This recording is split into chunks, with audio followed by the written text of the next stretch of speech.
just a couple of days to go before the beginning of the 8th parliamentary session, the MOST list of independent candidates, which won 19 seats in the recent parliamentary elections, is under increasing pressure to decide between the SDP and HDZ-led coalitions. MOST's leader, Božo Petrov, has sent an email which has been published on Facebook saying that he was always aware of the pressure that would be exerted on MOST.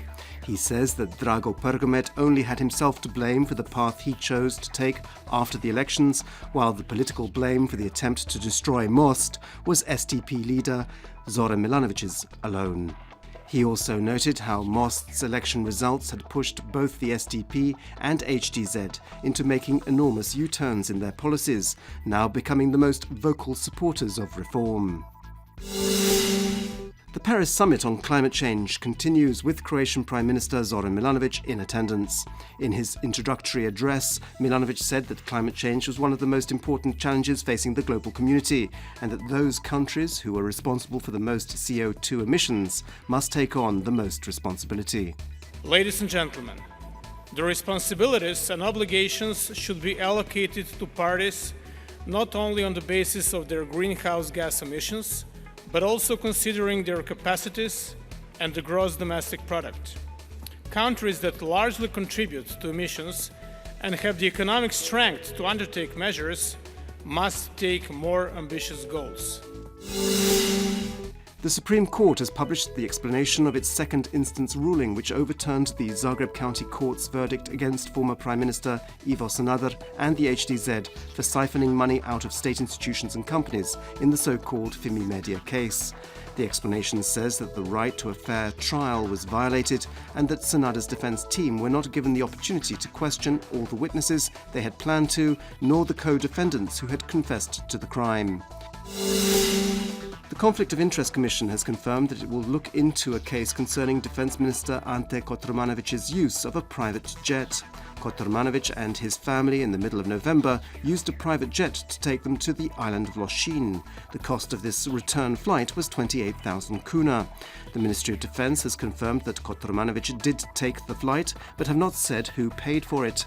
Kotromanović has said that he is ready to answer any questions the Commission might have. The main hearing in the so-called Index case, which concerns alleged corruption at Osiek's economics faculty, has begun. The original indictment was against 38 people. However, 32 of them have since struck a deal with the prosecution.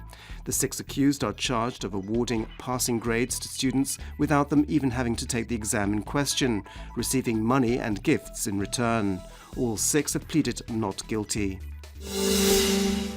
The Interior Ministry has reported that between midnight last night and 9 a.m. this morning, not one refugee entered Croatia, and there are currently 8 people in the Slavonski Brod winter transit camp. However, the Balkan migration route continues to function, and almost 459,000 migrants have passed through Croatia since mid-September. Sport, and in the 12th round of the regional ABA Basketball League, Zadar beat the Bosnian side Igokeja 68-60 at home last night.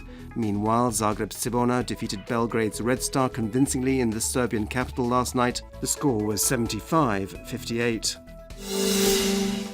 This afternoon's forecast calls for changeable weather inland with heavily overcast skies in some northern regions.